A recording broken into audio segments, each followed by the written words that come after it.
take a look. Nice reaction time right there. We'll call it a diving catch. Whether he had to dive is up for debate, but he made it look good. Wanted to get on the highlight reel.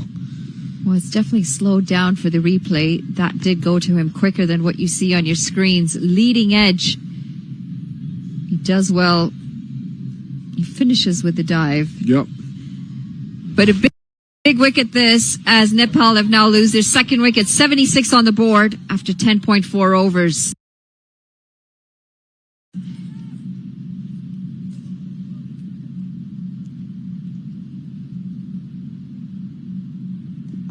Well, there's a bit of turn, and as Kushal Mallo's come out there, not the most convincing of fashions to play that ball first up for him.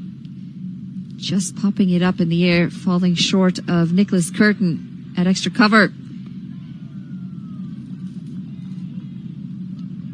I think the bigger issue here is, yes, the Canadian bowlers have struggled to pick up more wickets early on. They're 2 down here, Nepal, and 2 new batters, which means there's a bit of rebuilding that'll have to happen.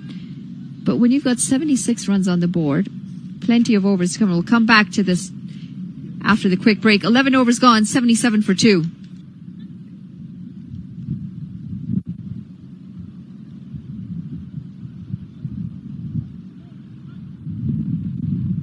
The new A&W Ruffles Crunch Teen Burger. Let's go. Juicy grass-fed beef, topped with Ruffles cheddar and sour cream chips. Let's go! Let's go! Try the new A&W Ruffles Crunch Teen Burger. Let's go. Harsh. It's going to be Harsh coming back into the attack. Harsh Tucker picking up a big wicket here, getting the early breakthrough for Canada. And I was just saying, when you've got 77 runs on the board, about halfway point, you're expecting to get close to that 150, 160 mark, if not more, given that they've got Gulshan Jai on the side, who played an absolute blinder the last time that he batted. 40 runs, 17 balls. Canada's batting has struggled a bit, hasn't it? It has. They hit a rut. And it goes back to what we were talking about. I mean, 2 things are going through my mind. One, just as an athlete in a team sport, how contagious hitting well or not hitting well is. And then also the variables with the condition of the pitch. Something I didn't really understand coming into this broadcast series. But walking around there today, feeling the 80+% humidity, it's overcast, the sun's not out, which makes the ball look different, and the ground's so much wetter, and it's probably not going to dry out because the sun's not out. It's like, man, there's a lot going on that these players are having to constantly readjust for. The conditions definitely difficult, especially from a batting perspective if you are put into bat first. But Nepal have been impressive despite the conditions, despite the challenges. We've got some dew as well, as you mentioned. Oh, this one might be another wicket, and it's going to be Ravindrapal Singh taking a very good catch in the deep. The 3rd wicket goes down for Nepal, and it's the skipper, Rohit Podal. Canada picking up the defense. Got off to that slow start, but like I said, have really steadied the ship. Another nice play right here. Good positioning. Oh, you see the batter just pop it up. Got a little bit too much under it. Slices it. I can't imagine how much spin was on that, but he makes that catch look really easy. Quite good in the field, Ravindrapal Singh, as Nepal now 80 for 3. Rohit Podal walks back for 4 off 6 deliveries. And it's big problems here for Nepal, having lost the 2 openers who were going well, and now the skipper. I'm sure Canada watched the match against Nepal versus Oman and saw Nepal get red hot in those last 5 overs and put up a ton of runs. So you can't have any let up or relaxation if you're Canada in the field or bowling. Harsh Tucker has changed things around for Canada. He's bowled well, and he's asking questions. It's going to be the end of the 12th over. Nepal 80 for 3.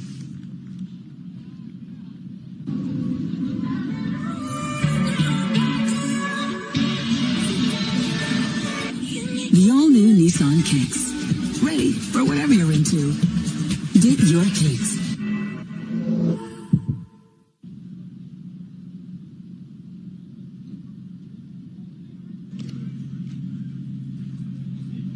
Saad Zafar comes back into the attack.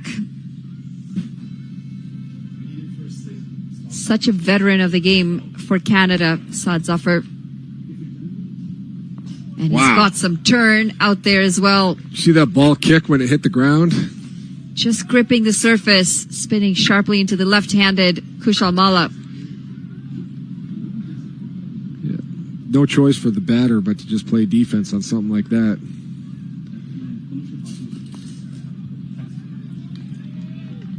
They've steadied the ship after some back-to-back breakthroughs here, Canada, giving themselves a bit of a fight back. Last thing you want as your batters is to come out and chase the big total. Well, that's popped up and just wide of Saad Zafar. Some nice bowling going on right here. There's a spin. And there's something in this pitch. The ball just seems to be getting that extra bounce, but also holding up a little bit because they've checked their shots a couple of times now. Yep. Lenny made the comment after the first 5 overs that Canada was in a huge hole, but... Well, gone for the big hit here. And that would have been a stunning catch, and Nicholas Curtin got it in his hands. Definitely a very good effort. He's so acrobatic in the field. Such an athlete, Nicholas Curtin, but in no real control, Kushal Malla, as he picks up a single off that. Yeah, maximum effort. Laid out for that one. Just came up a few inches short from a spectacular play. Bit questionable, that shot, at this time of the game. You know the ball's not coming on well. You know you're struggling. And then you decide to have an absolute hack at this. Yeah, I mean, maybe just saying, I got to take a shot here. We got to get something going, get some energy, get some momentum. Lucky you didn't get out there. Well, it was interesting because it was Dilpreet Bajwa running in. Yeah, you think that would be easier, right? Exactly. So I'm not really sure what sort of communication would have happened between the two there. We're going to end the over with a single. 13 overs gone. Nepal 81 for 3. Seva is giving back to the community and making sure that the community is taken care of. We do a lot of that at our temples and in the Punjabi community, and that's how I see the store. So it's a no-frills thing to do.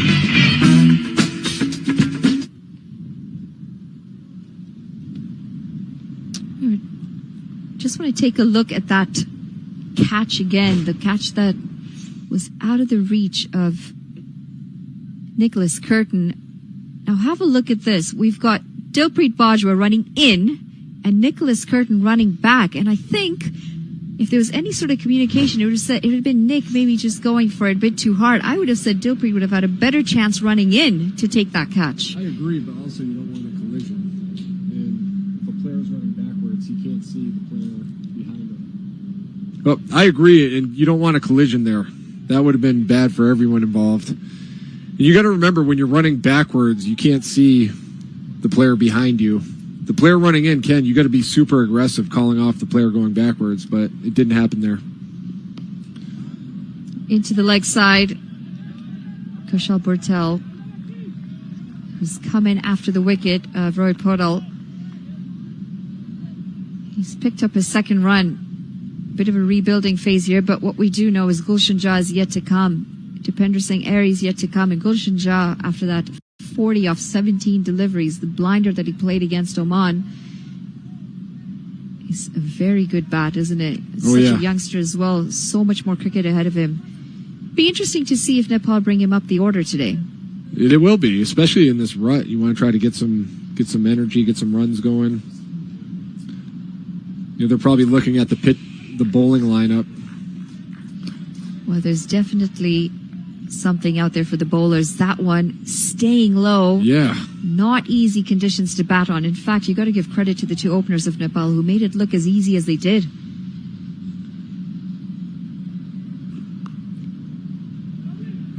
Just nothing.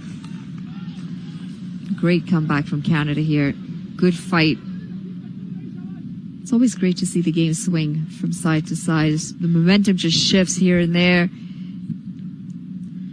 Makes for an exciting contest. Going across the stumps, and this has gone high up in the air. That's going to be the fourth wicket as Nicholas Curtin gets comfortably under that catch. It's Kushal Malla, and the wheels are starting to come off here for Nepal as the approach is starting to fall apart. Yep, just not enough on that one. Routine catch, fielder in the proper position.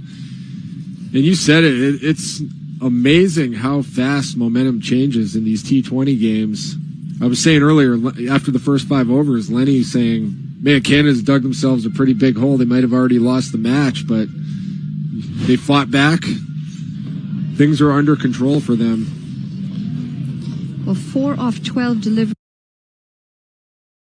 for Kushal Malla today. And it says a story, doesn't it? A lot of dot balls going at just 33 of a strike rate, which is not conducive to T20 conditions, but it says a lot about the conditions out there and just how well Canada have turned things around. Yeah, and we'll see if those conditions uphold when they switch sides. And we see if Nepal's bowlers can take advantage as well. We'll have a better idea. Is it the conditions, or is it the bowlers actually doing the great job, or is it a combination? Well, we've asked for him to come up the order, and it is going to be Gulshan Jha walking in. This might be a good move from Nepal, knowing that he's in form and he strikes the ball well. 83 for 4 in Nepal with 1 delivery to come. And you're right, it's a combination of tough conditions, some decent bowling, and some poor batting. Off the mark. His first delivery, as we see the end of the 14th over with that single. Nepal is going to be 84 for 4.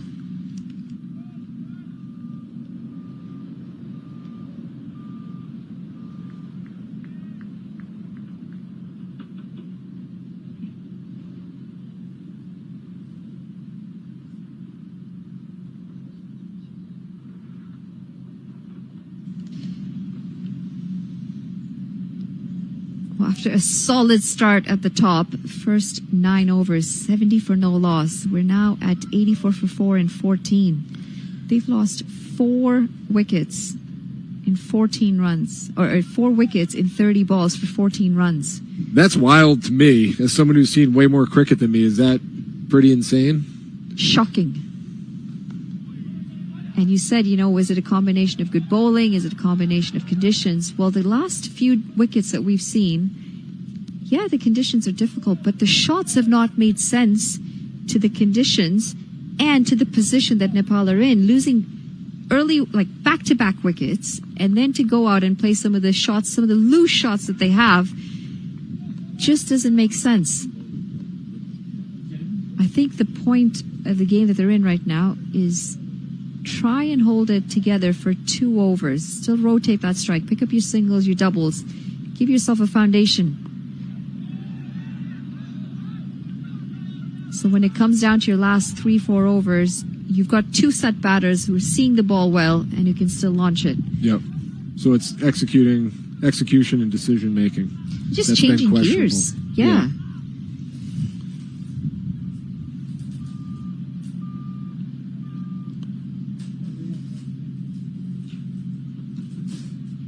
Well, goes for the reverse.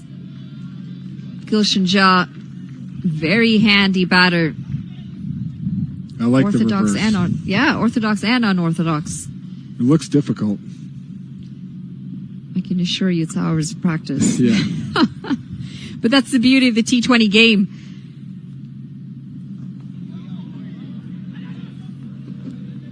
Again, stymied by the bowling of Canada. They definitely got them on their heels. Second guessing, off balance. Just no rhythm for the batters.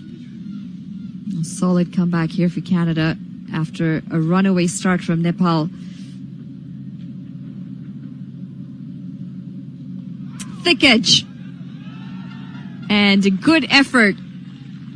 Navneet Dhaliwal doing the job, keeping it to just a single.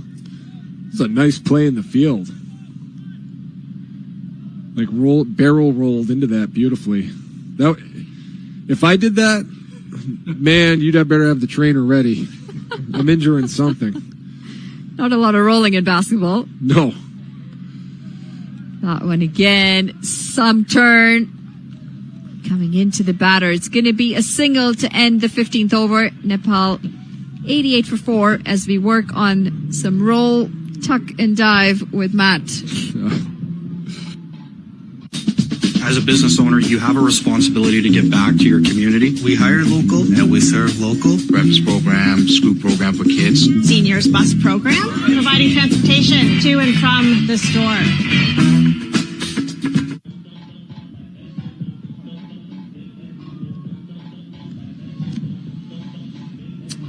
Well, it's all gone horribly wrong here, hasn't it, for Nepal after the most perfect of starts. Biggest power play of this No Frills T20 Cup. Unbroken partnership of 70 between Anil Shah and Asif Sheikh in his 50th T20I. And then the spinners have come on and just turned the game on its head. We said Sadbin Safar's 4 overs would be key. Parveen Kumar's have proved important, as have Harsh Thakur. There's a real sign of these wickets starting to tire and get more and more difficult to bat on. Remember, Nepal have gone with the extra spinner as well, with Lalit Rajbanshi coming into the team, and they have no shortage of spin options. So even if they can scrap up to 130, 140, that could be a very good score in these conditions. Andrew Leonard here to guide you through the last 5 alongside Vivek Jacob, who was very adamant in his prediction of a Canadian win before the start. As the inside edge is found. Is this game right hanging in the balance? How important are these final 5? To be honest with you, I'd still say Nepal have the edge because of that dominant power play. And I think, as you said, the conditions starting to get stickier and more tricky.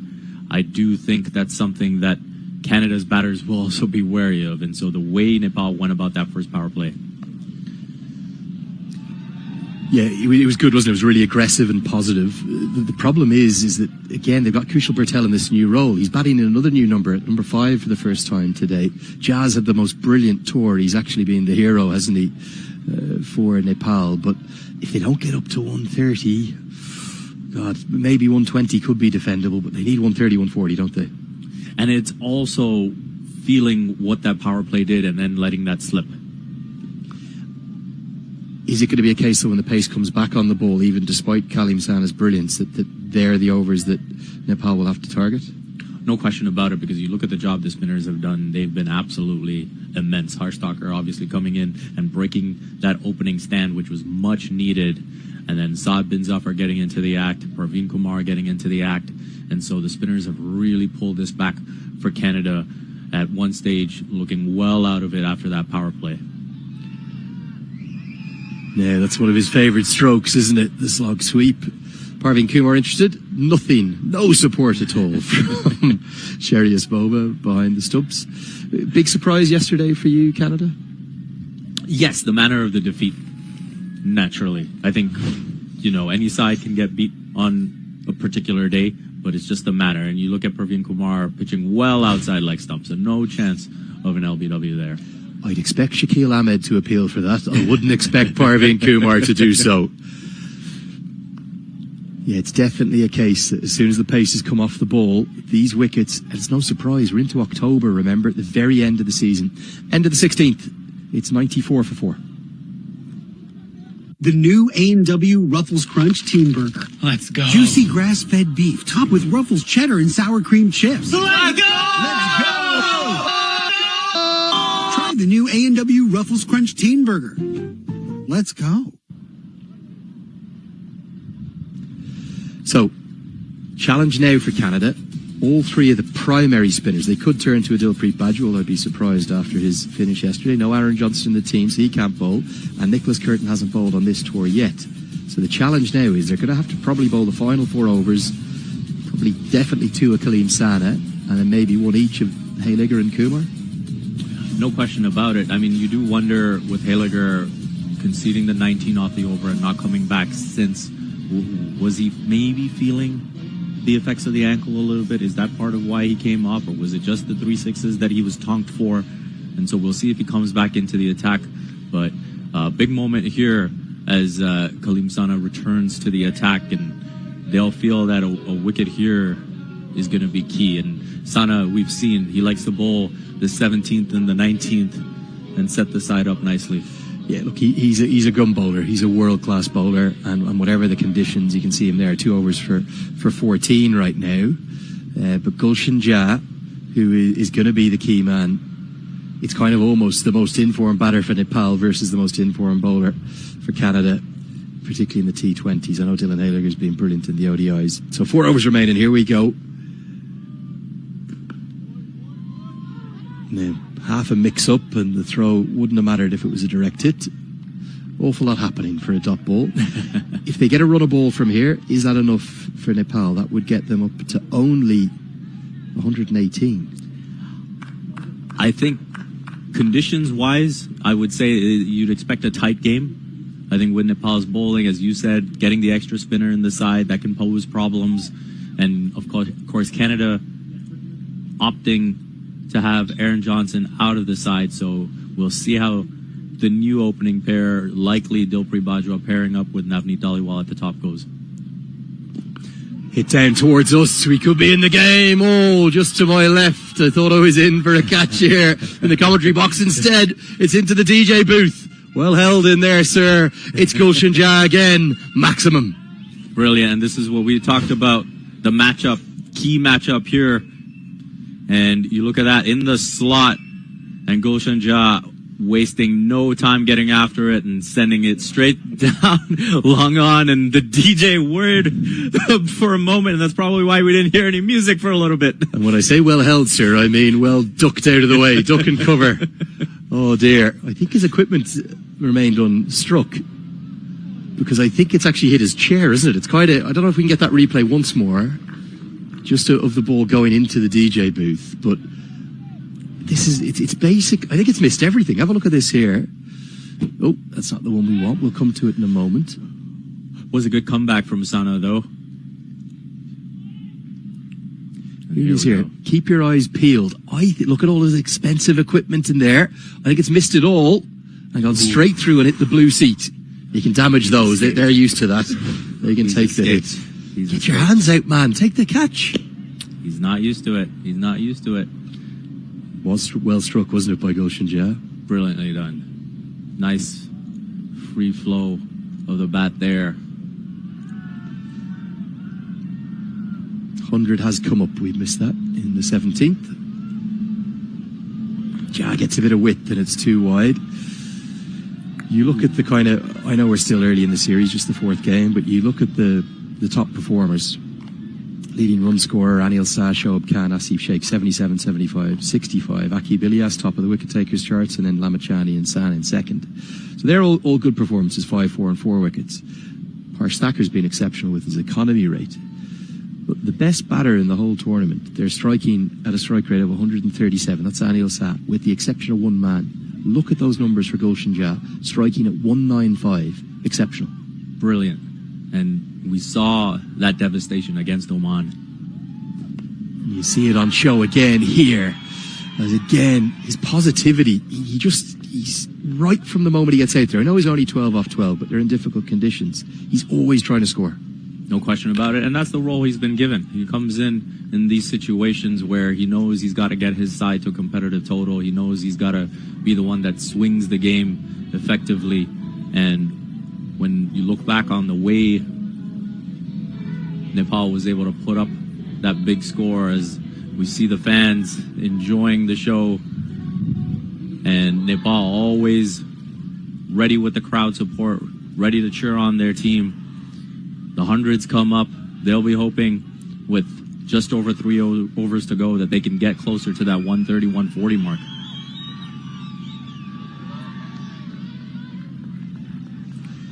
A little bit of innovation attempted by Bertel. It's going to take more than this series, isn't it, to find out whether or not this is a role that he can perform. He's played 45 T20Is. He's opened innings in every one of them. He's now into just his 3rd game in the middle order. 2 at number 6, this one at number 5. It's completely different, isn't it? No question about it.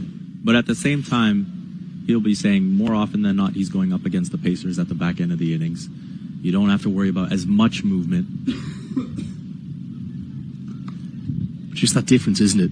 2 out rather than 5 out. So you can get singles, but Chad does get home here, rightly sent back by Bertel. We'll come back to that. 17 bowled, 103 for 4.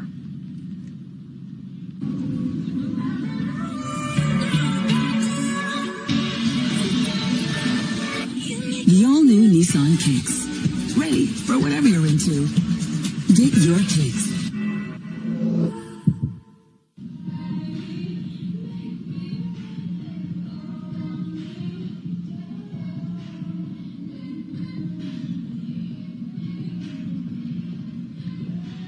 There you go.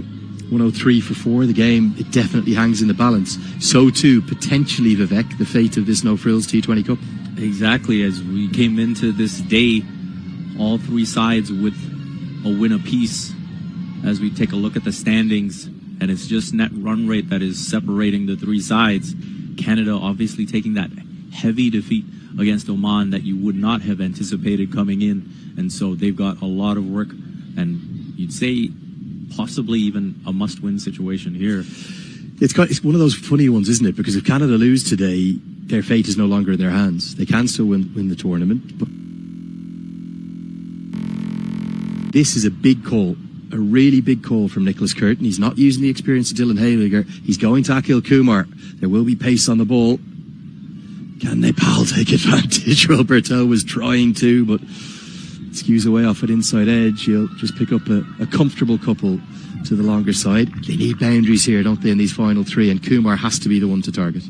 No question about it. And you look at Kumar when he replaced Hayliger, came in with a bit of that skiddy bounce, and he did seem to rush the batters, the Nepal batters, for the first time in the innings that we saw a Canadian bowler do that. And then, of course, the spinners came in and did their thing. So Nicholas Curtin will be hoping that Kumar can have a bit of that skiddy effect here, and going full pitch with that first delivery. We'll see if that's the plan for the rest of the over. Yeah, the problem with looking for the block hole is if you miss it like he did there, that was pretty much in the slot. I think Kushal Bertel's missed out on that one, and it's only a 57-metre straight boundary at this end, remember, the north end of the ground. Tries to get it into the block hole, can't quite, in a misfield, may well allow the second, so Jao will scamper back. Not a particularly good piece of field in there. Didn't see who it was. Navneet Dhaliwal. Mid-off there, Navneet Dhaliwal with the fumble. And again, going full pitched, seems like that will be the plan. But you've conceded 2 off each ball so far. Akhil Kumar will be striving for a dot here to try to keep things quiet. Oh, he's going to get more than a dot. He's going to get a wicket because it was banged into the surface. And Bertel, who I think had already predetermined to hit to the leg side, didn't open up and try and hit over the off. As a consequence, he was coming right across the ball. And not for the first time in the series, it's going to be another batter caught out for an unlucky 13. And looks like we've got Gopal Sidhu coming into the field to do some work there. Take a nice easy catch. We look at that. The element of surprise maybe with the short ball after a couple of full deliveries, and rushing with the bit of that skid for Akhil Kumar. And an easy catch for Sidhu. Bertel, the latest to fall. It is now 107 for 5.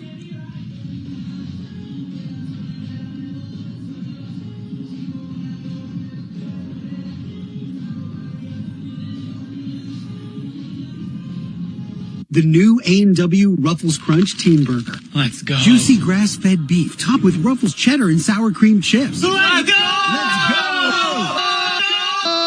Try the new A&W Ruffles Crunch Teen Burger. Let's go.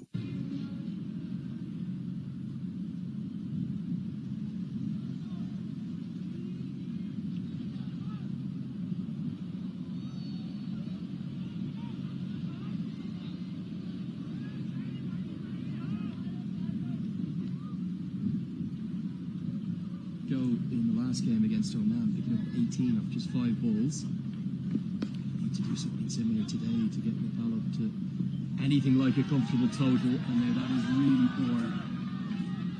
There is no way that Sad Bin Safar was going to be able to run out to Pendra Singh Ari. He's about the quickest in the world game, and He's just being tempted into that throw, concedes an overthrow. Crucial second run. And all these little mistakes can add up. You look at this potentially looking like a very tight match. Nepal in a decent spot still because of that opening power play, but Canada pulled back nicely. Just to show how difficult the surface is when it's banged in. That's what Hayliger didn't do. And again, Marie tempted another one into the throw, but this time there was someone backing up. Mova thinks it would have been close with the directed. He would have scrambled home. But Hayliger just lost his length, didn't he? No question about it. And it just seemed like one of those, once he gave up that first 6, that he was just completely off it and just couldn't find the length after that. Couldn't find the line. And Anil Shah just took full advantage with those 3 6s in the over. So final ball of the 18th, 110 for 5. Gulshan Jha hits exactly where we wanted him to hit, and it goes all the way for 6 more. He's striking quicker than anyone in the competition. The teenager, he's at it again. Gulshan Kumar Jha at his very best. It's 116 for 5. Absolutely brilliant in the slot, and he goes way over a long off into the protective covers there. And you need that one to keep it in play, get that ball back.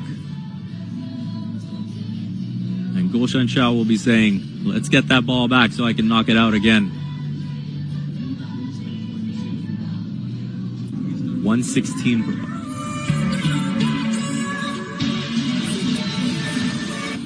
The all-new Nissan Kicks. Ready for whatever you're into. Dig your kicks.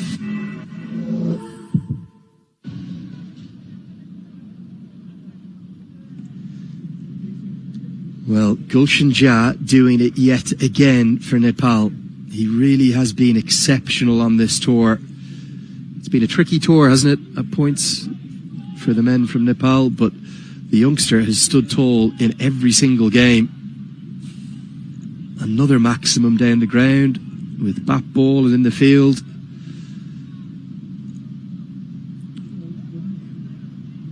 He's been quite superb. Kalimsan around the wicket. As Dipender Singh, look at the wrists, the fast wrists of the Tiger. And it flies away for 4 more. Critical final few overs. Nepal finding some momentum. And they'll be thinking 140 plus at this point. Kaleem Sana coming around the wicket. Looked like a slower delivery out of the hand there. And just brilliant work from Ari to find the fence, going to the offside. No issues making room there. And you go back to when... Just want to interrupt you for 1 sec, Vivek. That tends to be where the weather comes from, or certainly feels like it is today. You can look at the flags blowing the wind up this direction. That's the pavilion end of the ground. Looking quite dark, quite ominous. There is a little bit of a forecast of some rain. There's a big appeal from Sana, but that's going to go over the top. Good decision from the umpire, Rohan Shah. Leg byes will be given. That could be interesting, couldn't it? We could have a Duckworth-Lewis Stearns scenario on our hands in the second innings. Exactly, and that's where, when you look at the conditions, you still back Nicholas Girton winning the toss and electing to field first. You know, when the equations change, you want to be able to know exactly what you require as the batting side. So we'll see if that becomes a factor. And one thing that is an interesting factor for me watching Sana bowl, he was going around the wicket. You wondered when he hurt his knee in his initial spell and made that initial switch to around the wicket, if he was worried about that. Now he's coming back over the wicket. There's been a few bowlers concerned about the footmarks. Speaking to Ahmed Faiz Butt of Oman in particular, he's found them very tricky. Jha back on strike. Helped away into the leg side. Now there is a man out there who should cut it off, but it'll be 2 more to the youngster. Listen to his numbers. And they're going to get 3. Oh, brilliant from Dipender Singh Airi. The quick thinking of Nepal does it again. And it's another free run. Canada just rattled here. Yeah, that is really poor from Canada, conceding these extra runs when they should be preventing as many as they can at this stage. You look at it, 8 off these first 3 deliveries from Sana, this penultimate over, this crucial over to set up the final over of the innings. Well whipped away there by Gulshan Jha, and coming back for the second, thinking that was all there would be. But Shreyas Mova unable to pick it up cleanly. Speed of Irie, frightful. As two are the quick hands as he slashes this one away. He's going to jog back for two. Others there, they would have, particularly after running three, barely be able to catch their breath. After play the other day, they waited 163 days for a victory. Nepal, most sides after that, they would have just disappeared home. But not Nepal. Have a look at this. Just going to show you. Minutes after winning their first game in 160 days, Dipender Singh Ari, who dropped a catch and wrote, Kushal Bertel, straight out to Jagat Tamata. They took over an hour of fielding. They were exhausted at the end, and then at 7 o'clock, straight to the gym. Just phenomenal work ethic from Nepal. Absolute sight to behold.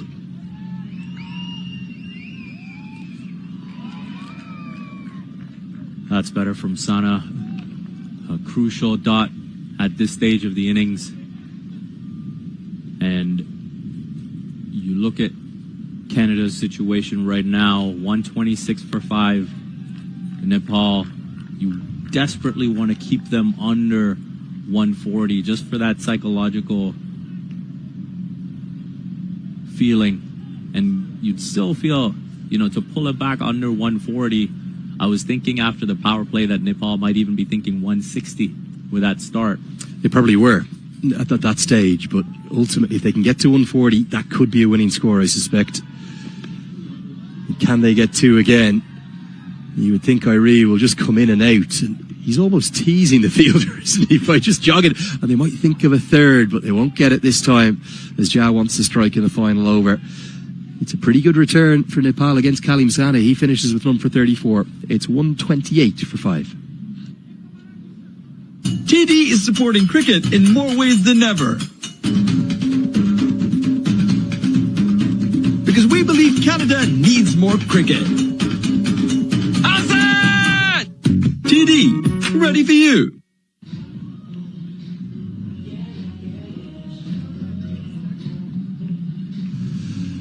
So 1 over remains. Get a quick look at the bowling figures. Harsh Thakur, very impressive. 4 overs, 2 for 17. A wicket apiece for Parveen Kumar and Sabin Safar, who for me was the pick of the bowlers. Kept things very, very tight. And Dylan Hayligger, who's had his problems today, 1 over for 19. He clutches the ball off Akhil Kumar, and he says, I'll take the responsibility in the final over. And that's what you want to see. Hayligger at this point, a senior player on the side. You know the value he's brought during the ODIs, and then unfortunately picking up the ankle injury. He'll want to make a mark. He'll want to get back to the form that he has shown during this home stretch for Canada.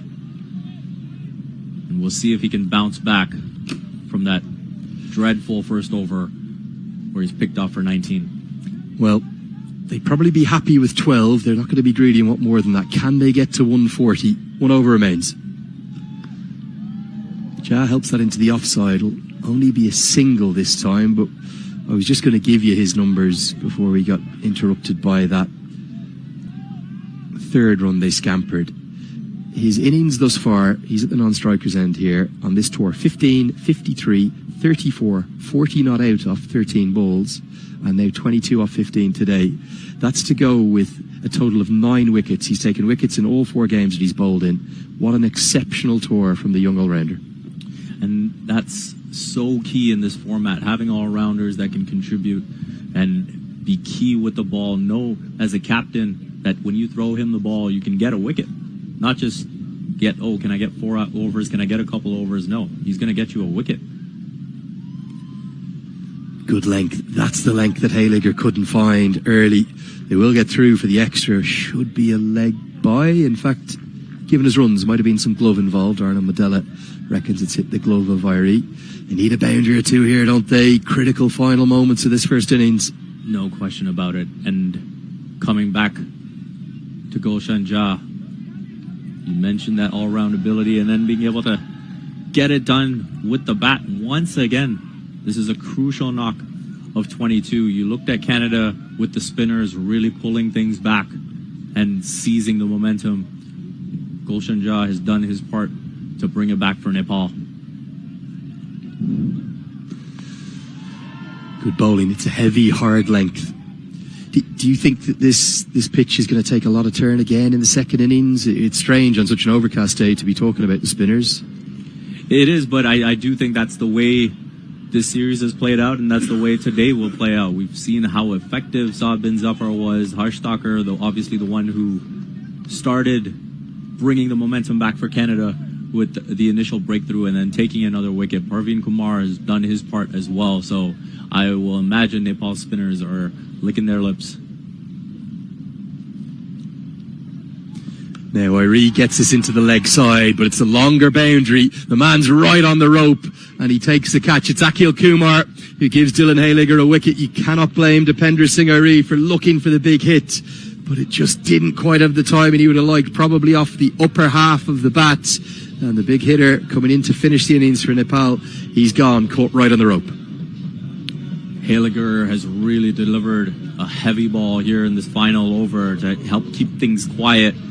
Just the 3 singles off the first 3 deliveries, and now we take a look at his 4th going short, and we see Irie sliding over, trying to give himself that leg side option as he pulled it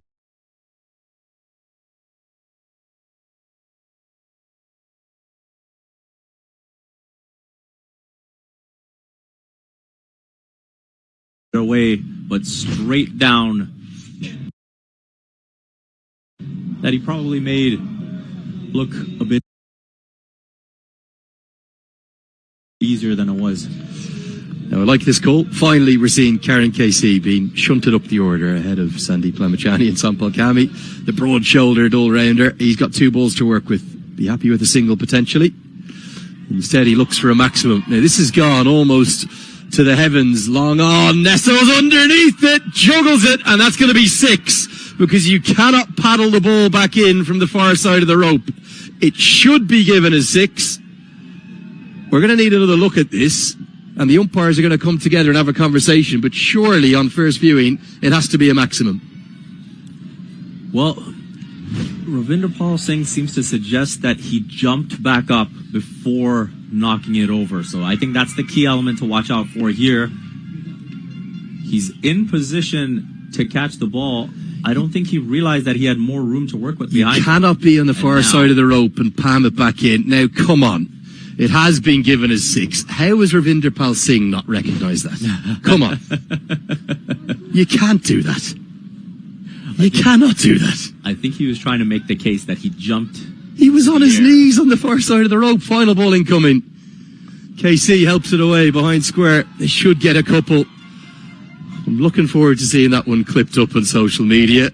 They're going to think of a third. They won't get it. They'll be happy with 2. I hope we get one more look at this. I don't know if this is the penultimate ball. It is. Talk me through this one. Come on. As a Canadian, what's going on here? I think the first thing is he's dropped the catch. Realize that he's got more room behind him to just take the catch instead of trying to save it. So hold on. What's happening here now? He's trying. Now, come on. Now, Vivek, please. It's a 6. There's no question about that. Okay, it has been given as a 6. I'll tell you something now. If that wasn't given as a 6, you wouldn't have believed what would have erupted on social media. Great work again from Rohan Shah and Arnold Medella. But I will be having a word this evening with Ravinder Pal Singh about the fact he has not signalled 6 back to the umpires down at the far side of the ground. They didn't get the 14 they wanted from the final over. They did get 13. It means the target will be 140 to win. It was an innings that really ebbed and flowed, almost of kind of 3 very distinct halves. A flying start or 3 very distinct thirds. That flying start, a brilliant fight back from Canada, and then a pretty good finish from Nepal. Absolutely, and you called that finish because we knew that taking on pace was going to be in Nepal's favor. Obviously, Canada's spinners did exceedingly well to bring it back, but up at the top, Nepal was able to go after Canada's pace, and then they did the same at the back end to get those crucial runs that now will have Canada looking at 140 to win. For the bowlers, obviously the spinner is the star for you, but who was the real standout? I thought Saad bin Zafar was very clever. Yes, and I think that's what you can always rely on with Saad Zafar. His economy rate, obviously, he's got that record that he now shares, 4 overs, 4 maidens in a T20 game. So we know what he's capable of in terms of keeping things quiet. 4 overs, 1 for 13, tremendous. Just have a quick look at the match summary. There is the state of play. It's going to be 140 that Canada will need to win. And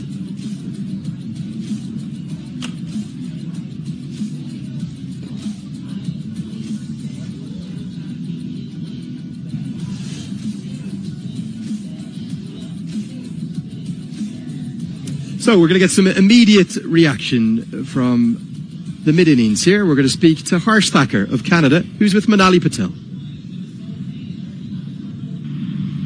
Well, we've got Harsh Tucker here. A really good job with the ball today, Harsh. 2 for 17. Talk us through what the conditions were like out there with the ball and that pitch specifically. I think the pitch is much better than the one we played on yesterday. It is stopping a little bit for the spinners, but not much spin. It just stops a bit when you bowl into the wicket. But even then, if you miss your length, it's very easy to take you on. So what does that mean from a batting perspective? You guys are chasing 140 for the win. What does it mean when you come out with the bat? I think 140, I would say like 5-10 below par. We need to obviously bat well on this wicket, get a good start, solid base, and then take the game home. And no Aaron Johnson in the side, which means what does that change in terms of the opening pair for Canada? I think DP and Navi would open, and then we'll see from there. Well, good luck with the chase, and thank you very much. Thank you. That's Harsh Tucker. Thank you, guys. As a business owner, you have a responsibility to give back to your community. We hire local and we serve local. Breakfast program, school program for kids. Seniors bus program, providing transportation to and from the store. TD is supporting cricket in more ways than ever. Because we believe Canada needs more cricket. Hassan! TD, ready for you. As a business owner, you have a responsibility to give back to your community. We hire local and we serve local. Breakfast program, school program for kids. Seniors bus program, providing transportation to and from the store.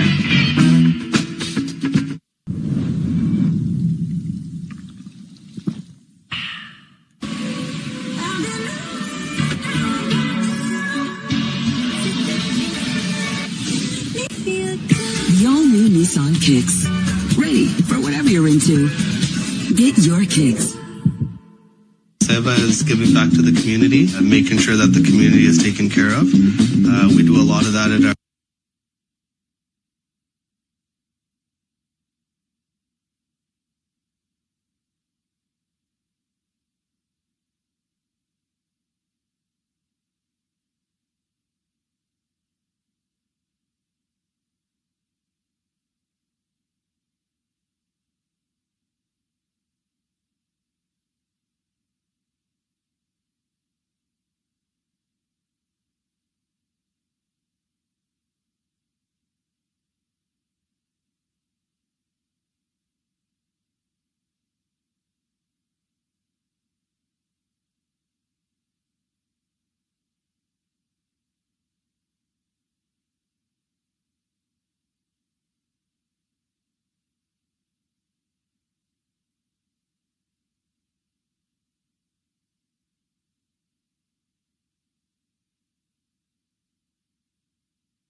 very much a pop-up stadium they put in place. It's quite impressive, isn't it, the way they kind of it's almost a Coliseum feel to it there. Yes. In Brampton. The Toronto Nationals are champions this year. Junaid Siddiqui, player of the series. George Munsey, one of the Associates' best leading run scorer.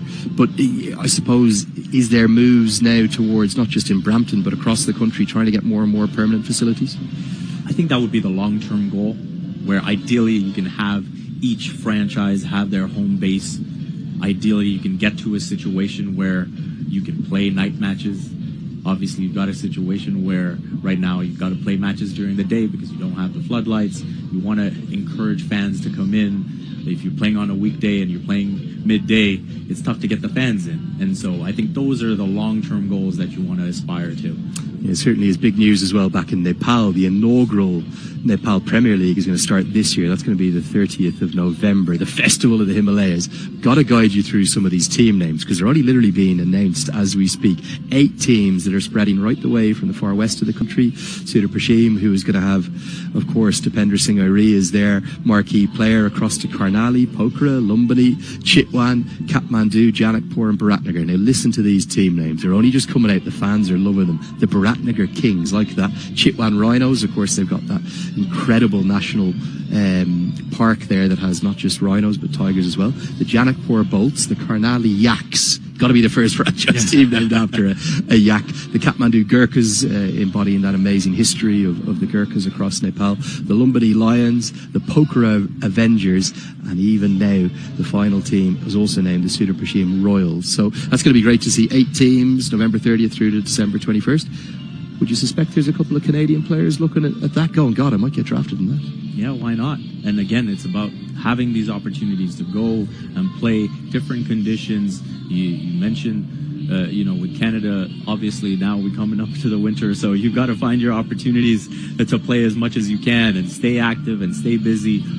It's just not the same to have to train indoors. Who would it be if you kind of maybe had to pick 1 or 2 that might kind of be of attraction to some of those Nepal Premier League franchise teams? Would it be Kalim Sana that would stand out? Who else? Kalim Sana, I think, would be fantastic. I think, when you look at the T20 format, all-rounders are all obviously of great appeal. So you look at Asad bin Zafar, you look at a Harsh Thakur, I think that'd be a lot of appeal there. Maybe Dylan Haliger with that little bit of extra pace, hits a big ball. Kind of good all-round option. No question about it. And then up at the top, Aaron Johnson, when he's in form, he might be the best in the associate game. Exactly. Surprised to see him left out today? Well, he's been struggling with his form, and maybe there's some things he needs to work on. And sometimes, you get that kick up the behind, and you sharpen up, and all of a sudden you come back in the next match. We know Aaron Johnson has a lot of fire to him, so wouldn't be surprised. The next time he gets an opportunity, he comes back with a point to prove.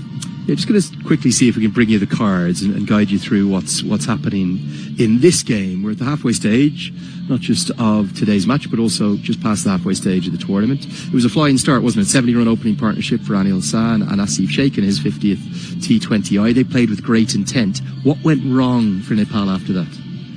Well, I think it was just the manner in which the spinners came into the game and just hit the right spots. And you look at, you mentioned Saad bin Zafar being outstanding today, and again, he was just consistent with his line, consistent with his length, and just teased the batters to do something different. And that's when you get caught up in that T20 format of always having to make something happen, and you get a couple of wickets, Harsh Thakur providing the initial breakthrough, and then you were able to skid through the new batters. It's not easy for the new batters coming in, and so I think if you're Canada, when you look at that, you say, okay, if you can get a start on this pitch, you've got to make it count. First 6 are going to be critical, aren't they? There's the bowling figures. Really good effort from Saad bin Zafar and Harsh Thakur in particular, and wickets for Haliger, who was expensive but actually fought back pretty well in his second over. Akhil Kumar and Parveen Kumar as well, who seems to have been a real find, a real asset for Canada. What about the points table? How do you see, is it must win for Canada today? Effectively, I think it is. I think when you look at the situation for Nepal to go up against Oman, you look at Canada's net run rate, there's just so much for them to catch up on because of that heavy defeat. You would not, even if Oman were to pull off the upset, you would not have expected it to be as lopsided as it was, yesterday. And so I think that's the issue that Canada is fighting against today, beyond just getting a result in their favor. Well, look, it's been so great to have you with us. We know how much you've been enjoying the action, not just back in Nepal, but across North America on Willow TV. And indeed, we've received messages from you all around the world. We think that this series right now absolutely hangs in the balance. And for Nepal, what's going to decide this game in the second innings? You've spoken about the Canadian perspective. What did Nepal have to do well in the second innings to try and take what would only be their first win over Canada on this entire tour? I think the power play is going to be essential. I think if you can put Canada on the back foot, they've yet to have a good start in the power play in this series. And so if you can create that doubt, because again, they're coming in with a new opening pair. Aaron Johnson is out, so likely we'll see Dilpreet Bajwa up at the top alongside Navneet Dhaliwal. And so if you can create that bit of panic and get an early breakthrough, I think that can set the tone, and Canada will have in the back of their mind just how much they conceded in that power play. Where do you see Ravindra Pal Singh batting in the team coming into the side? Middle order? Absolutely. I think they'll be looking at him for some late blows and almost in that Goshen Jha role. What's fascinating for me is going to be where and when will Nepal bowl their spinners. Is it going to be Lalit Rajbanshi to open things up, maybe alongside Karen KC? I think that could be a good option. I'm not sure of Sampal Kami's role. Will he bowl maybe outside of the power play, or is he going to bowl in the power play? But you look at all the spinning options, so let's just count these up.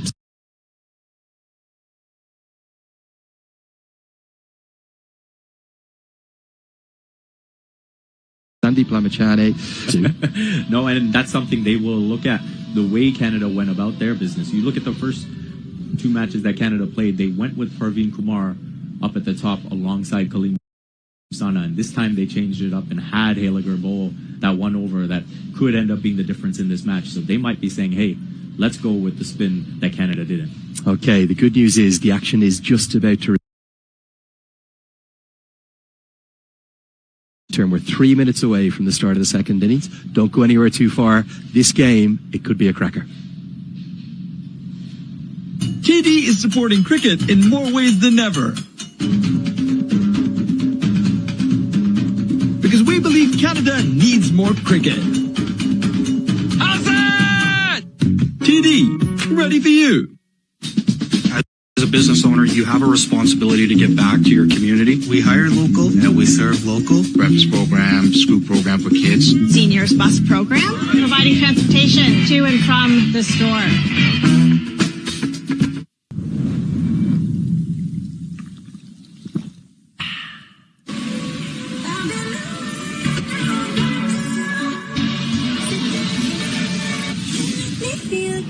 The all-new Nissan Kicks. Ready for whatever you're into. Get your kicks. Seva is giving back to the community and making sure that the community is taken care of. We do a lot of that at our temples and in the Punjabi community, and that's how I see the store. So it's the no-frills thing to do. The new A&W Ruffles Crunch Teen Burger. Let's go. Juicy grass-fed beef, topped with Ruffles cheddar and sour cream chips. Let's go! Let's go! Try the new A&W Ruffles Crunch Teen Burger. Let's go.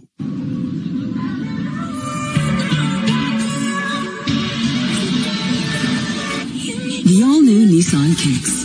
Ready for whatever you're into. Get your kicks.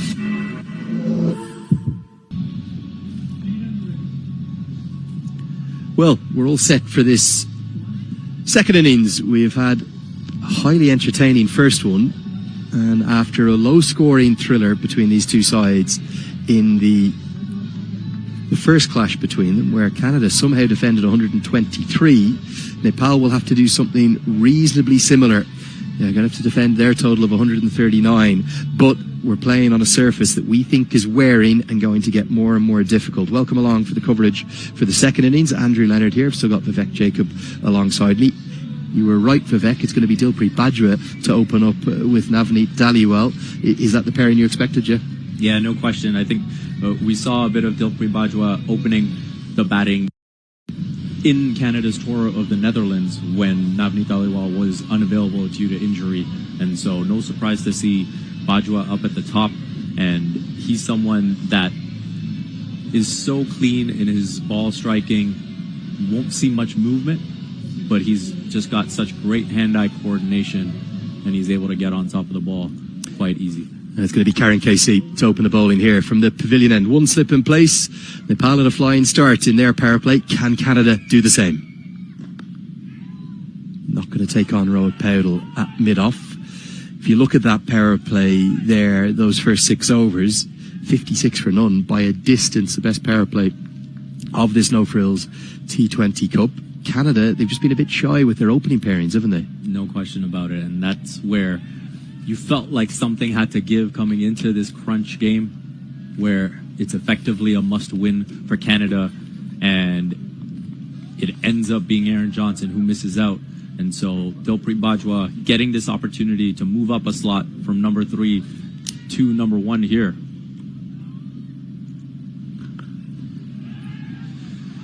Now, the other factor is going to be the fielding. We saw Nepal outstanding in the field in their 2 games thus far. I actually thought Oman were exceptional yesterday, which is something that historically they haven't had a huge amount of, as Rohan Shah tells Dilpreet Bajwa off for running straight down the wicket. You would think that we obviously saw Bajwa run out in rather farcical circumstances yesterday. You'd think that Nepal's fielders will be alive, that there could be chances on offer. No question about it. And when you look at bowling sides that have been effective so far in this series, the support they've received in the field has been instrumental. We've seen Nepal have really good moments in the field. When Canada was able to get their lone win, they had some outstanding catches, and now yesterday we saw Oman be tremendous in the field in picking up their win.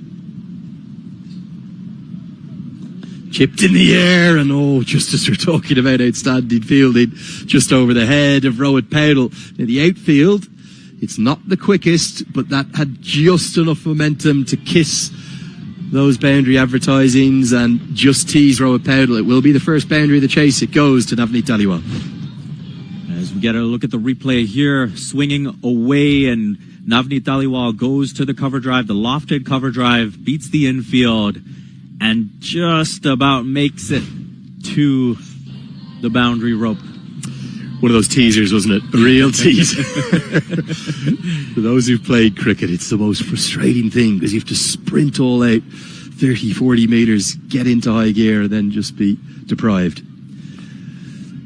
For basically every seamer throughout the series, what we've seen, like that Dhaliwal stroke, is anyone who gets too full tends to get punished. No question about it. And we saw there, actually, the lack of movement worked in the bowler's favor, where you saw one swinging away and you could see Dhaliwal get after it and go over cover. And now, as that one didn't shape away, Dhaliwal just a bit more cautious in judging the movement.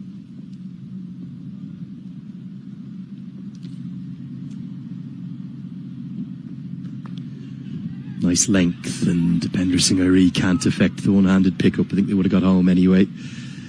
You can certainly tell that Nepal know that it's crunch time. This is probably potentially where the champion of the No Frills T20 Cup is going to be decided today, this afternoon. And it's going to be margins. It's going to be little margins. We talked about the need for Nepal to be great in the field. It's also going to be crucial for Canada to be great with their running in between the wickets. And we've seen a couple of quick singles taken in this over. And that's going to be crucial, because you can't allow the dot balls to pile up in this format.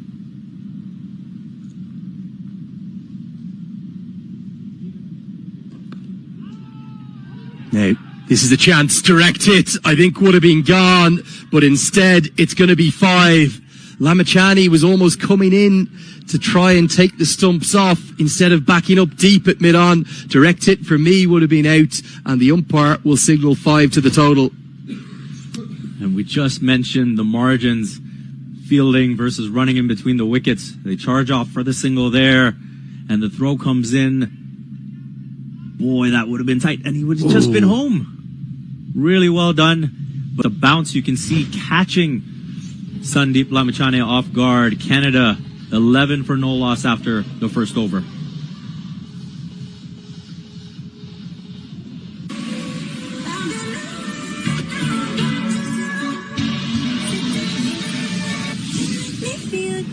The all-new Nissan Kicks. Ready for whatever you're into. Get your kicks. Tough break for Team Nepal. You got to back that thing up, as we say in the southern United States. Well, someone's got to be there. If you haven't guessed yet, we've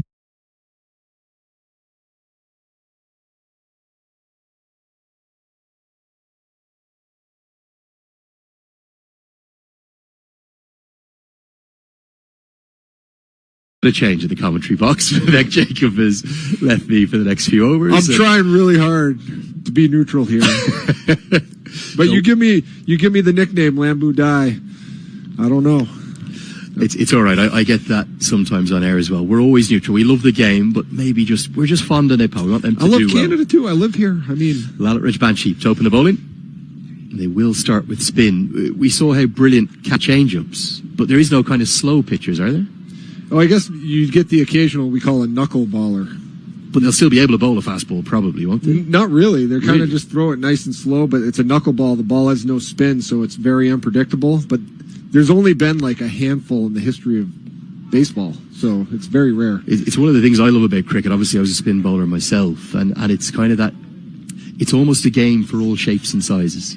It doesn't matter if you're 5 foot in height. One of the greatest batters of all time, Sachin Tendulkar, was 5'4", 5'5". You can be a giant 6'10" fast bowler like a Blessing Muzarabani of Zimbabwe, or you can be a little short spinner like Dipender Singh Airi.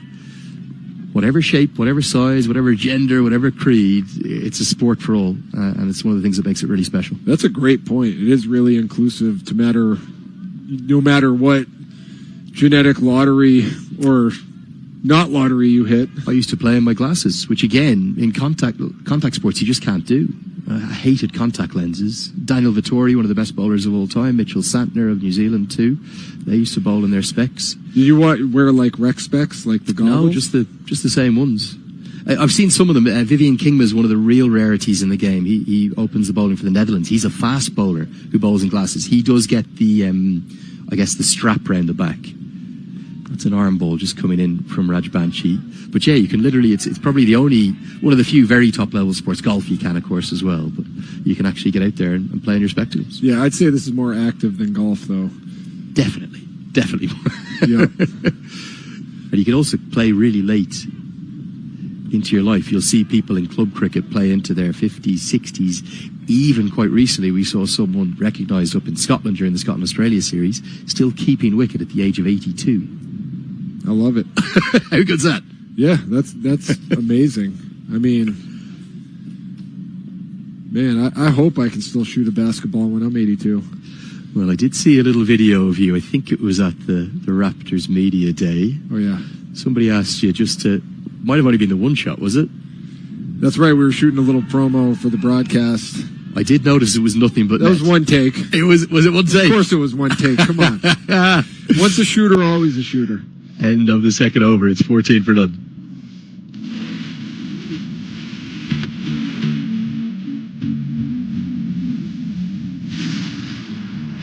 Y'all know my pick.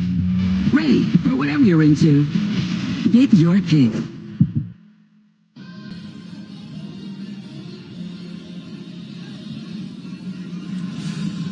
So honours even after the first 2 overs of this chase. They need 7 runs required per over. Exactly. That's what they've got. They need to stay at that pace. Shaping up for another barn burner. The first time these two teams met came down to the wire.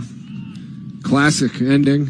I think we're going to have a very similar. Lots of twists and turns. Big thing, though, for Nepal that they don't want to do. They don't want to let Canada get the same kind of start that they had. Remember, after 6, Nepal were 56 for none. And it was that fight back through the middle overs, through over 6 to 15, before a decent finish, well, particularly the last 3 that went for 13, 12 and 11 that got Nepal up to that total. This is edged nearly to the man they just placed there. Falls just shy of Anil Shah. There's that strategy where you place your fielders in conjunction with how the ball's being bowled. Worked out for him there. You know, I didn't get a chance to walk out on the pitch. Take another replay here. Just kind of edges it. Just short. Yep, just short. I mean, even if it wasn't That would have been an impressive reaction to catch that. That was the position I used to field in the gully. They were the ones you hated because that was actually the position, Matt, that I used to field in gully. I was a gully specialist, and it's the most frustrating ones, those ones that fall just short, because you see the edge. Some gully fielders watch the bat, others watch the ball. It's an interesting contrast, because obviously if you're going to get an edge at gully because you're at that angle, the ball has to come off the bat. Yep. So some gully fielders actually watch the bat. I used to watch the ball myself. Every was different. But the ones that just died short, the reason you hated it was twofold. One, you didn't get the catch, and usually it would sting the very tips of your fingers. Oh, I bet. Particularly with the new ball, which is what Casey has in his hand now. Those are coming in hot. Again, the gully position, look and at that brilliant snag from Anil Shah. Outstanding. Probably a couple of runs saved. Look at the reaction time. I bet he's good at ping pong. I mean, goodness gracious.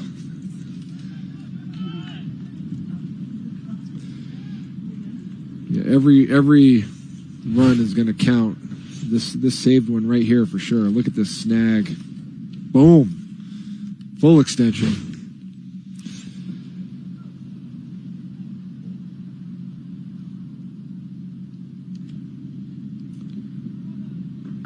Good hard lengths these from Casey. Yeah, so the reason that gully fielder's gone in is he's trying to bang away, not full enough so that the batters can hit down the ground, but that it's short enough and outside the off stump that really the natural shape of where the ball will go is there. Yeah, the Nepal gully defenders holding it down these last few balls. Little communication there amongst the Canadian batters. I didn't get a chance to go out on the pitch at the break, Lenny, but I'm guessing it hasn't changed much. There hasn't been any sunlight to dry it out, really.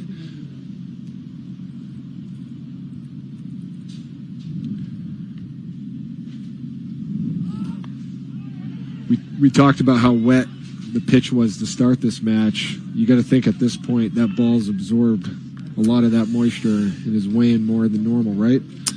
Not this early. So obviously you'll take a new ball for the second innings as well. Oh, so, okay. Yeah, so Gotcha. it's always a new ball for both innings. I thought it was one ball the entire match. That would be a huge disadvantage. Yeah, I know. I'm aware, yeah. Team, yeah.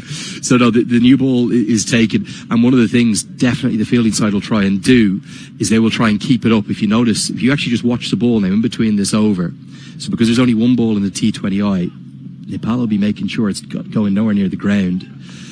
So even here, watch, go straight to Anil Shah, and he'll get it nice and airborne over to Rohit Paudel. Paudel will get it across to Gulshan Jha. And often, particularly if you're one of the younger guys in the team, and one of the older guys throws you a new ball and you drop it. You're in trouble. You get the scowl. Yep. The scowl coming at you. Be a pro.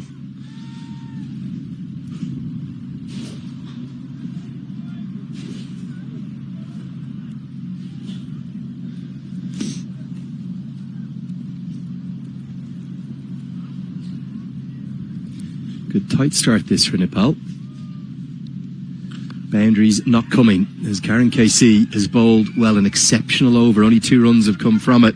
Canada behind the rate now. It's 16 for none after 3.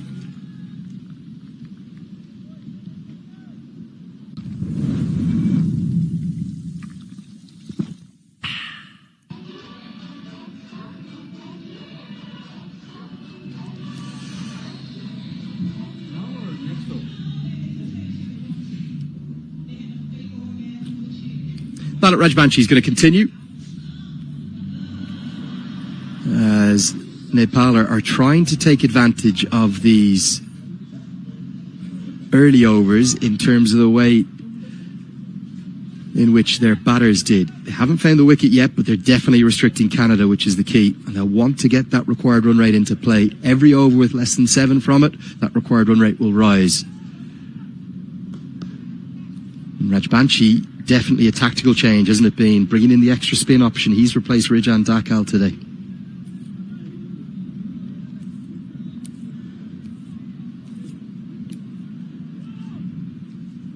Besides that one throwing error, Canada not really able to get anything going offensively to start this round. Gonna run a quick single. Could be half a chance. Dev Canal tried the direct hit, but wasn't able to implement it. is that again something you do have in baseball in terms of you called it a throwing error, which I think is a really good description. Right. Ends up as 5 runs to the total. Yeah, if someone you overthrow it, trying to get someone out, you can absolutely keep running around the bases. That's quite rare though in baseball, correct? Yeah, I mean, maybe once a game. And you were telling me earlier when you played baseball, I know obviously better known as a basketball, you played a lot of baseball younger. You were a pitcher. That was my specialty. I played pitcher and first base. I was a decent hitter, but I was a really good pitcher. What was your average, like back in high school? In the 200s? Oh, no, I stopped playing by high school. But you stopped playing by high school? Okay, yeah. Going into high school is when I played soccer, and we went 0-18. Oh, I heard that. 0 wins, 18 losses, and that was a wrap. What was the heaviest defeat again? 16-0 against Hooksett. That'll build character. It will. You know, you gotta. It's not how many times you fall down. It's if you pick yourself back up. I picked myself back up and carried myself to the basketball court, where that would never happen. No, that's a bit more like it. Finally, the shackles have been broken. It'll be a boundary to Navneet Dhaliwal. It was the attempted arm ball, the one that's just going to skid on from Rajbanshi, but it was just too short. Great length identification from Dhaliwal. He gets 4. Absolutely solid contact. Read the pitch, the bowl. Take a look. Boom. We call that getting the lid off the hoop in basketball. If you're in a slump, you haven't really gotten anything going. It's like someone put a lid over the basket and nothing's going in. And then once you finally hit a 3, you say you got the lid off the hoop. Yeah, I'm just going to show you as we get to the end of the 4th. Score 23 for none. Just going to show you the different grips that we have here. We'll talk a little bit about Lanat Rajbanshi. Welcome along to the commentary box. Andrew Leonard here alongside, you hopefully can see him. Sorry, you are so tall, Matt. The Lambu Dai, there he is. So this is the ball. Firstly, how does that compare to a baseball for you? Harder or softer? It's pretty similar, to be honest with you. This one's got, it's a very damp, sort of old, soft one. The new a little bit softer, but new one's a bit harder. Weight-wise, very similar. But for a spinner like Rajbanshi, he's one of those off breaks. So if he's actually a left arm off spinner, that will be his natural delivery there, the left arm spin. But the last ball that was hit was the arm ball. So what he was trying to do was trying to actually bowl it down the arm and get it to swing or seam in, come in with the ball. But his stock delivery will be that one that goes that way. I can do it better with my right hand because I'm right-handed. So that's coming that way. But then his arm ball, he's going to get the finger in behind it, run off that finger like that. And that's just 2 of the deliveries that one bowler bowls. Yeah, and you're playing with the seams, gives it movement in the air as well as when it hits the ground. Yeah, and that's them for the seamers, like we saw with Karen KC, and we'll see from Sampal Kami in a moment. That's kind of your stock delivery. But again, I was explaining to you, this is a very old kind of wet ball. What they'll try and do is keep the ball dry, and then you saw it earlier, they shine it up, don't they? Or you can shine it on any part. Like an apple. Keep that part smooth, and then the air will travel faster over that side, and then it will naturally swing one way or the other. And again, there'll be just a slight angle that the bowler will bowl at, whether he's looking to bowl in swing or away swing. Lots of skills. And then you're working with your position or in defense, the defensive positions around that. That's exactly it. Try to influence where the batter's going to hit it. We're going to see some wickets for Nepal here? We'll see. I mean, as long as they can keep Canada in check, just keep doing what you're doing. Feels like the game's on a knife edge, doesn't it? Exactly. Sampal Kami into the attack. Now, he's persisting with this slightly strange around the wicket tactic. Something that's clearly been worked on in training, but that's not the line because it's into the pads of Bajwa. It's essentially a free hit because if he misses it, he cannot be out LBW because it's kind of pitch outside leg. Not a good delivery and a boundary to start for Bajwa. Yeah, I mean, you need ultimate focus in a match this tight, especially in this format. We talked about it last game. I mean, you have one let up. It can be the difference between winning and losing. It can be the difference between Canada getting momentum, getting on a hot streak, getting confidence. It goes back to that one big over thing I've been telling you about. One big over can change a T20. It's incredibly rare with what's still quite a new ball. So the ball is 4 overs old. Okay, yes, it is a little bit damper and heavier here today. But it's very rare you would see a right-arm bowler come around the wicket because, in essence, he's closing off. He's completely restricting the possibility of any LBWs. So after just one ball that clearly hasn't worked, he's going to come back over the wicket. The ball pitches outside there, outside the leg stump. It just turns into a free hit. So some strange tactics from Cammy, but he's decided to rectify it after one ball. And certainly, we thought we'd see a lot of spin from Nepal today, but they're going to go with their seamers as well. Yeah, it comes down to strategy, and you talked about it probably mostly coming from the captain. Where can we get an advantage? How do we keep Canada's batters off balance? I'm sure they learned a lot from their first match to kick off this T20 series as well, applying some of those adjustments. I think one of the other factors, Matt, today for Canada, it's the first time in the series for them, 2 T20s in 2 days. Is there any fatigue factor? How mentally strong are they? In your career, when you played the NBA, you were telling me about 80 games a season. 82. 82. What was the typical week? Did you sometimes have 2 games in 2, 3 and 3? Not 3 and 3, but back-to-backs you would have. Maybe 4 and 6 as well. You could have back-to-back, day off, back-to-back. There was one season we had a lockout, right? Like a labor. Yes, yeah. And then that next season we did have back-to-back-to-backs. Was that killer? Yeah, it was a grind. I actually liked it. You're sadistic. Your adoration of the sport. Look, there's 2 sides to it. There's the physical side, like you mentioned. Maybe Canada's physically tired playing 2 in a row, but mentally, you don't overthink anything because you can't. You don't have the time to prepare and like overthink about who you're playing, who you're matched up with. So you just go out and play, and you have less expectations. There's less pressure when you on the second leg of a back-to-back.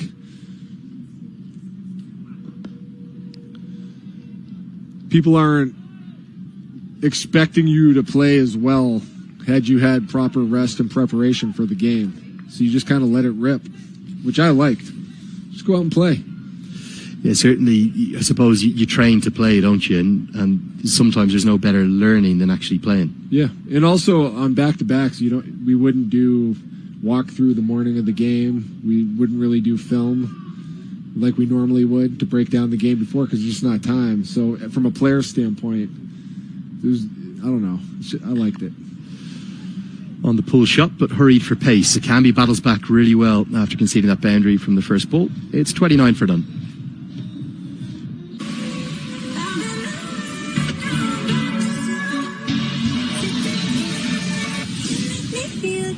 The all-new Nissan Kicks. Ready for whatever you're into. Get your kicks.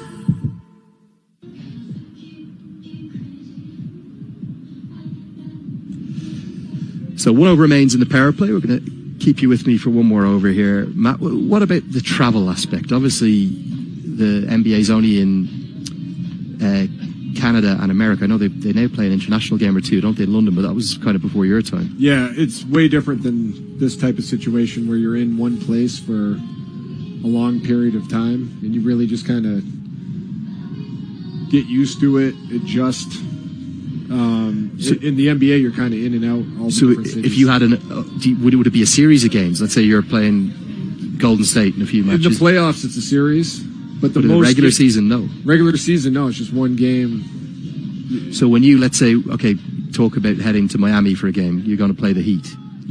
Ideally, you'd get in the day before. You'd sleep in Miami. You'd play the game the next night, and you'd fly wherever you're going. Or if you're on a road trip and it's a cool city like Miami, maybe you stay that and fly out the next morning. One extra night. Now, there's the first wicket.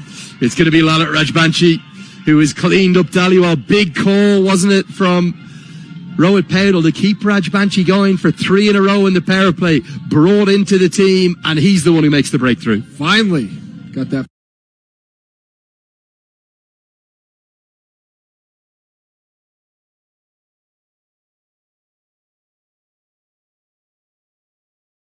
First wicket. See the smiles on. Absolutely delighted, and it's his trademark celebration. That's the one he goes with. The 2 fingers pointed to the sky. Dhaliwal the first to fall. He's gone for 12. It's 29 for 1. Seva is giving back to the community and making sure that the community is taken care of. We do a lot of that at our temple.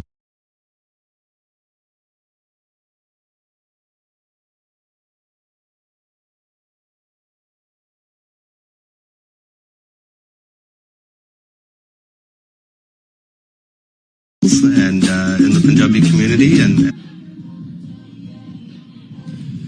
yeah, but I always tell people, don't feel bad for NBA players traveling, because you fly on a chartered private jet that's like pimped out. I was going to say, surely with the height of the majority of the players, like you drive you're on not the runway. You're not sitting in economy, are you? You're not going through the terminal either. You're parking on the runway next to the plane, walking 20 feet onto the plane, landing, walking 20 feet onto a bus, going to like the Four Seasons. First slip comes into place, as it will be Harsh Thacker promoted up the order to number 3. Nepal will feel as though they've just maybe edged ahead in this game, and you can't do that. The umpires are going to have a word about that one. Throw from Mala's come in and bounced 5 or 6 times. He's trying to rough that ball up, trying to soften it now because he thinks the movement's gone. And a harsh word from the square leg umpire Rowan Shah. 1 bounce is okay. You can't just throw it into the muck.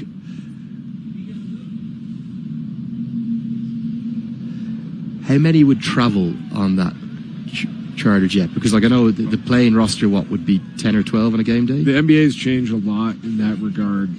It used to be 12 to 15 players, 4 or 5 coaches, trainer, assistant trainer. Maybe 25 total? Yeah, now there's like 8 zillion coaches. Look, next time you see an NBA highlight, look behind the bench. There's like 3 times more staff than players. Hit down the ground, and mid-on is in the circle, so that's a good option from Dilpreet Bajra. 1 bounce, and it runs away for 4. Nice piece of batting right there. Has the power to get that through the field. But yeah, there's like all these coaches, player development coaches, assistants, sports scientists, physiologists, massage therapists. Like, it's insane how many people work for NBA teams now. Yeah, the professionalism of all modern sports, quite remarkable. Rajbanshi checks his length back. Just want to keep an eye on that on the bottom of your screen, that required run rate. 7.58 is probably within reason, but on pitches that are favouring the bowlers, Canada do not want to allow that to spiral out of control up towards 9, 10, or even 11 or 12 per over. That's when you're getting into the danger zone, and it's hard to come back from. Slight change in the field. Long on will go back. Long off comes up into the circle.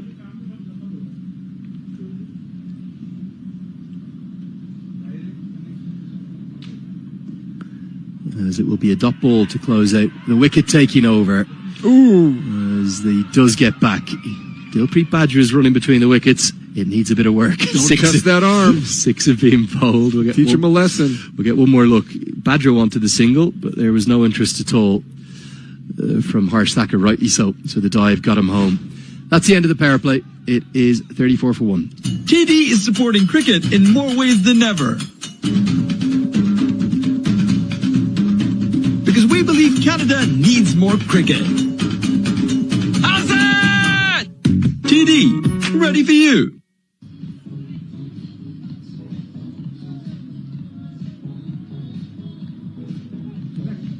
Well, 30 for 1, 6 overs gone. End of the power play here.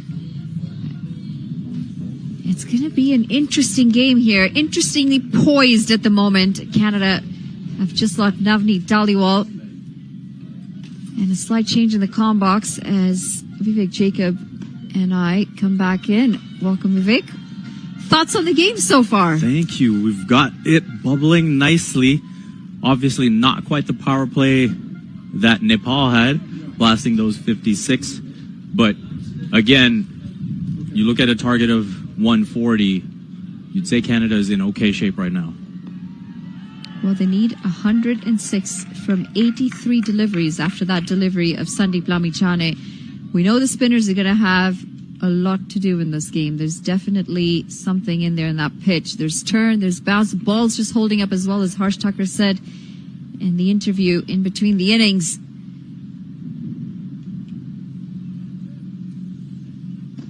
It goes straight down the ground, and this is going to be 4 runs. 1 bounce into the sight screen. Harsh Thacker taking on Sandeep Lamichhane in good style. And you need that aggression. It's good to see Harsh Thacker here at number 3. He'll be looking to shepherd this chase for Canada. And looking to maintain that momentum. Currently going at 6 and over. Tossed up from Lamichane, and Docker getting on the front foot, able to send it straight back past the bowler's head for 4.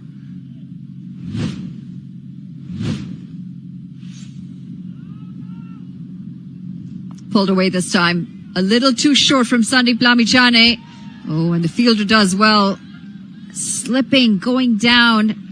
Just getting a hand to that as it was running away to the boundary.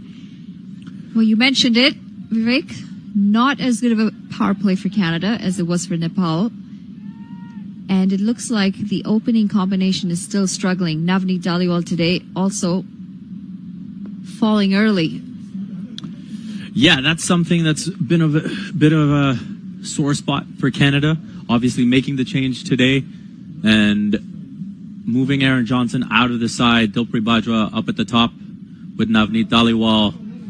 But overall, as a team, they will say 1 down in the power play. Not too bad. It's been better than the way their power plays have gone.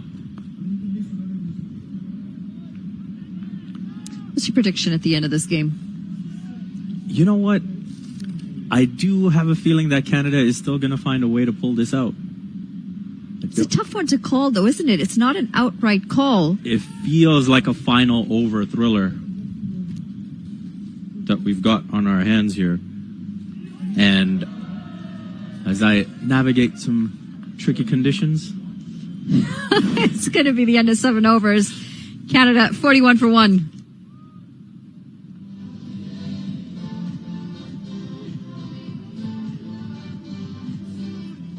Seba is giving back to the community and making sure that the community is taken care of. We do a lot of that at our temples and in the Punjabi community, and that's how I see the store. So it's a no-frills thing to do.